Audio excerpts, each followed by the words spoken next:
Welcome to the latest Aylesbury Property Blog video.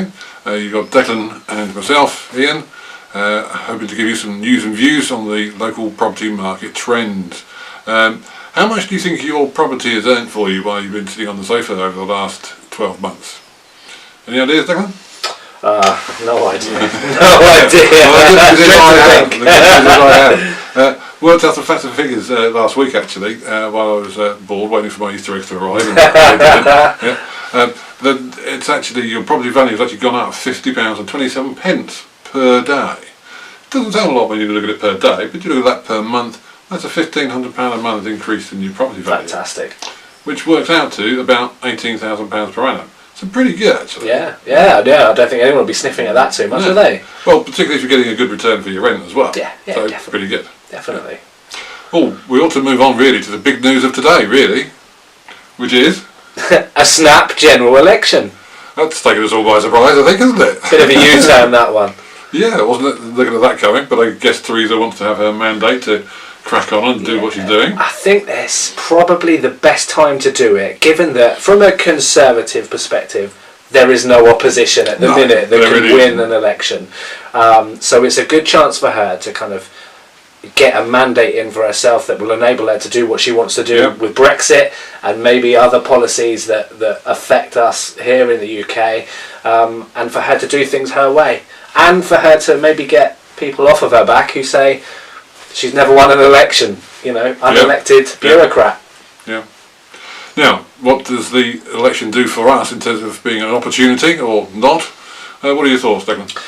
I think the thing to be careful of is we're coming into an uncertain time here. You tend to find that the market before an election stagnates. It comes to a halt, and people kind of back off and wait to see what's going to come from the election.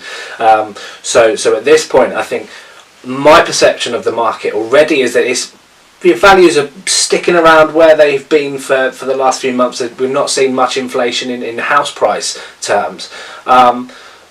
Couple that with a general election at short notice, I think it may affect the market in the level of activity that we see of people coming out looking to buy. Well, I mean, I've been in property many years and have learned to not look forward to general elections in as much as they generally do, as Declan says.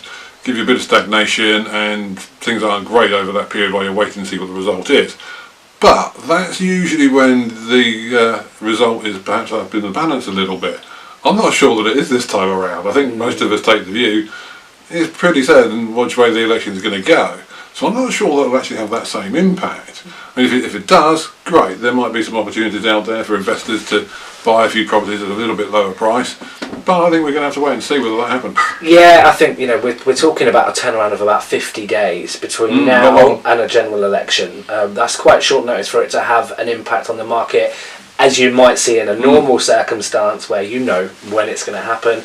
We know roughly when the market will come to its halt while it waits for things to kind of come to fruition. But in this case, you've got 50 days. You found out today that there's going to be a general election, and now you've got 50 days until that comes. We kind of know what the result's going to be.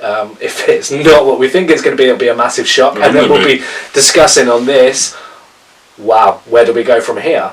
But as it stands, I think it's probably too short notice for it to have a massively detrimental effect. No, I think I agree this time, which is not what I've seen before. I've always seen it otherwise before. But hey, one other thing to mention today, of course, is tax. Have you spoken to your accountant? Are your tax affairs in order? We are now in a new tax year. So what must people have done, Declan? Spoken to their accountant. Spoken to their accountant. If you haven't, you need to be sure and confident in terms of what you're doing. Tax rules have changed if you're a landlord. The other thing to remember, of course, is that we are now in a new tax year, just the same. And obviously, with it being a new year, you get the opportunity to wind all your tax allowances back to zero. One of the things that's worthwhile considering is that if you are thinking of selling some of your property over the course of the next period of time, you're now in a new tax year, so your capital gains tax allowance now lasts you for the whole year. Again, if you want to talk that through, give us a call, not a problem, we can talk you through that. Finally, we wanted to talk a little bit about HS2 because there's been some local meetings recently, so there's quite a few more facts that are pertinent to the local scenario. a couple of our colleagues here in the sales team have been to some of the local meetings. We've got a lot more information now than we did have. Yeah. But it's worth just giving you some personal experience, because I live on Fairford Leys, and HS2 is going not too far from Fairford Leys, just through the golf course. And equally, Declan lives somewhere nearby the train station at the moment. I do, yes. I'm about 30 metres away from the London Euston main line, so I have Virgin trains speeding past at about 120 miles an hour on an hourly basis at least. So, you know, I think from my perspective, and obviously this is an individual case, but the trains never bother me. I barely hear them. And in fact, when I go on holiday now, I struggle to sleep if I don't have some kind of noise like that, and it's just something you adjust to. But I think in the case of HS2, we're talking 400 metres at its closest. So the impact really should be minimal without any of the development that HS2 were talking about doing in terms of the landscaping and things like that to buffer that noise. Yeah, I have to say that we're experiencing here on the sales side in particular very, very little concerns over the HS2. I think it's been out there for so long, people are kind of used to the idea, and if you don't like the thought of it, you don't buy. But there's plenty of people that aren't that fussed about it. It's a little bit like the pylons, the main line, the main road line, I mean, etc., etc. You kind of get used to it. I mean, I know that in the mornings, if I'm not awake at 6 o'clock in the morning and I don't hear the Fairford Leys bus go past my house, I know I'm late. Yeah. And that's the only time I ever hear the bus. Yeah. It's that first one in the morning. The rest of the day, tune it out, don't hear it. This is it. So, that concludes the Aylesbury Property Blog video for this month. Hope there's been some useful information there. Of course, do get in touch when you're thinking of buying, want to talk about rents, want to talk about property values, what to buy, etc., etc. Do get in touch. Thank you.